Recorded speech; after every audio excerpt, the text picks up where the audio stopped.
Ladies and gentlemen, my name is Striketh, and today I have a most interesting topic for us to discuss. One of the most common questions I see from a purely console gamer is, should I get a gaming PC? Is it worth it? And in many cases the answer is yes. However, an intriguing argument came up recently that I felt was worth discussing.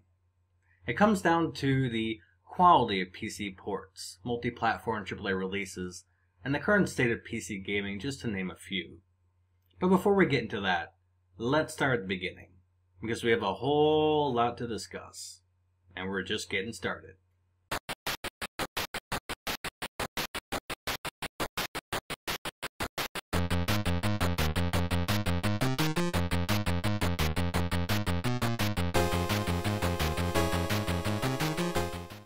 A common factor in deciding what a consumer purchases comes down to convenience.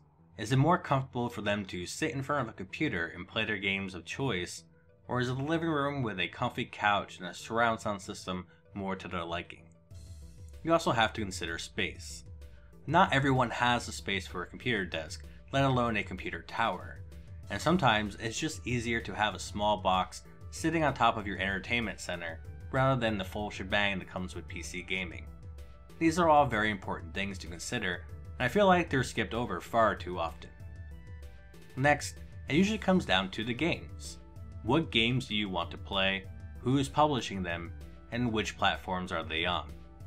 Someone that only loves Zelda, for example, might stick to Nintendo systems only. Or someone that prefers Halo and Halo-esque titles might stick to the Xbox. And then, of course, you have games like Infamous on the PlayStation, which has garnered a lot of attention over the years, and has, most recently, been a definite system seller in that regard. However, when it comes to AAA titles, very rarely do we actually see PC as a lead platform.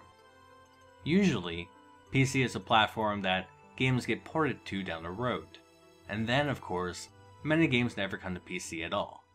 If you're a purely PC gamer, then you're probably still waiting for GTA 5 to come to PC. Unfortunately, Rockstar cares very little about PC gamers, and they've been met with silence on that front for many months now. Many people have already given up on GTA 5 and have either moved on or just bought it for a console at this point.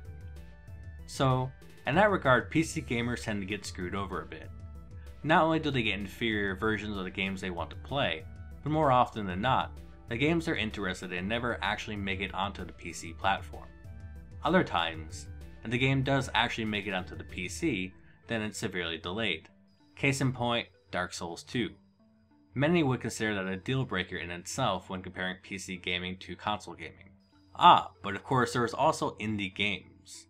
And in recent years, indie gaming has really taken off on PC. You can often find indie titles that are nearly as good or sometimes even better than similar AAA titles.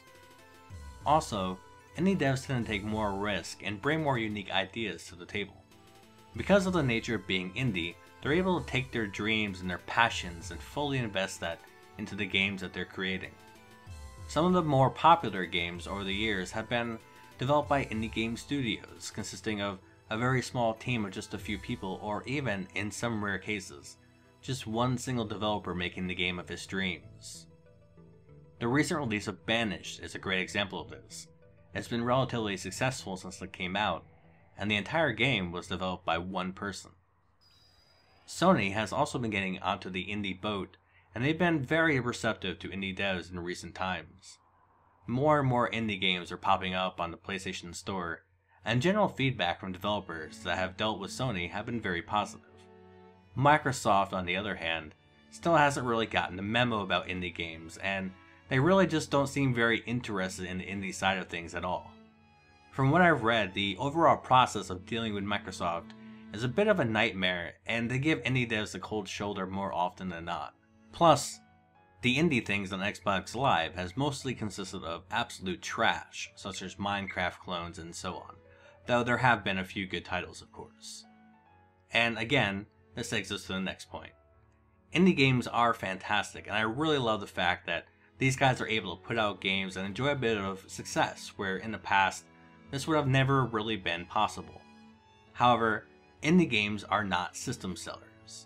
Perhaps in the future they will be, but right now they're not.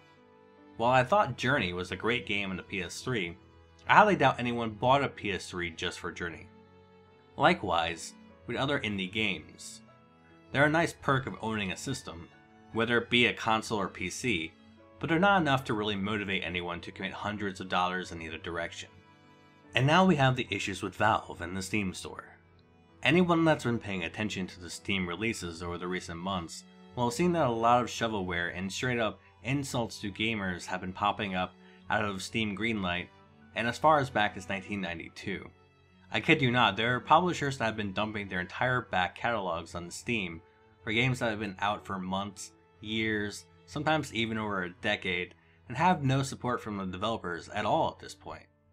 A lot of these games are broken out of the gate, missing essential features, and sometimes they're just straight up ripoffs. And don't even get me into the problems with early access that have been plaguing us for quite a while now. Up to this point, you might be thinking that console gaming is starting to sound a whole lot better, but there are certainly perks to owning a PC. The obvious is that while a console supports stability and conformity, a PC offers flexibility and customizability in comparison. A good example of this is Skyrim. The PS3 version is an absolute travesty in comparison to the PC version. People have suffered from corrupted and lost save games, FPS drops, and of course everywhere you go, there's long load screens because the PS3 just doesn't have enough resources to really run the game the way it's meant to be run. Not only that, but you have the Steam Workshop and Nexus mods where modders can publish a huge assortment of mods for the game. And this, of course, is only for PC. You cannot mod the PS3 version, and you're stuck with vanilla Skyrim, which admittedly gets boring pretty quick. I've seen any number of amazing mods for the game over the years. Anything from fixing combat, to making it more challenging, fixing actual bugs that the developers left in the game, cosmetic items that allow you to turn the dragons into Macho Man Randy Savage, complete with voiceovers, and hell, people have even released their own expansions, which are roughly the equivalent of full-on DLC. Some of them are even fully voiced, which is no small achievement by any means. And this is just one example of many. Skyrim is, right now, one of the most popular games to mod. And it's certainly not the only one though. You have many other games on the market that allow you to mod them, create maps, and so on. PC also has the capability for higher graphical fidelity than console games. I say capability because many developers still sacrifice texture quality so they can release their games on multiple platforms. I understand the reasoning, but it always sours me a little bit when I start up a new game and it's obvious that it's either equivalent to the original console release or it has just a little bit of AA slapped on top of it with the same low resolution textures. Take Metal Gear Rising for example. The PC port was well done, especially considering that Japan has a history of terrible PC ports, but it was definitely a disappointment to see that the textures were just as bad as they were on the console. Things like that make you feel a little bit cheated when you're gaming on PC at times. So, this brings us back to our original question. Is it worth it to get a gaming PC right now? The answer to that might surprise you. At the moment, gaming on PC is so-so. While I do have my own personal preferences, there have been very few games this year which have really been worth talking about. From the looks of things, that trend is going to continue for some time. The games that have been worth talking about have been primarily indie titles and, as I mentioned earlier, they're simply not system sellers. The game manufacturers are continuing to target consoles right now with a new generation, and the PC is still, for most AAA developers, an afterthought.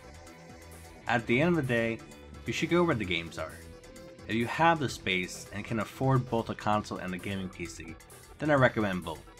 However, from a purely gaming standpoint, I feel that consoles are going to have a leg up for some time. Whether you choose an Xbox, a Wii U, or a PlayStation is up to you, but I won't try to sway you in either direction. Go where the games are, even if that ends up being PC. Whoever has the games that you want to play now, and their future lineup, is the one you should invest in. Again, if you have the space and money, it would be a great idea to pick up both a PC and at least one of the consoles. I realize that this discussion may incur some rage, but I'm trying to look at this objectively. If you consider all of the benefits a PC provides, then certainly a PC wins every time. but not everyone has the same priorities, and it would be asinine to look at the state of gaming on PC and say that it's a better choice right now. Until AAA developers start caring about PC gaming again, PC is always going to have a disadvantage, since many games will never see a PC release. Luckily, not all the devs out there have abandoned us. CD Projekt Red has done some amazing things with the Witcher series. I have no doubt that the PC will be the best platform to play it on. It's games like that which keep the PC gamers happy. But sometimes I can't help but feel a little bit lonely as I watch a plethora of console exclusives pass me by.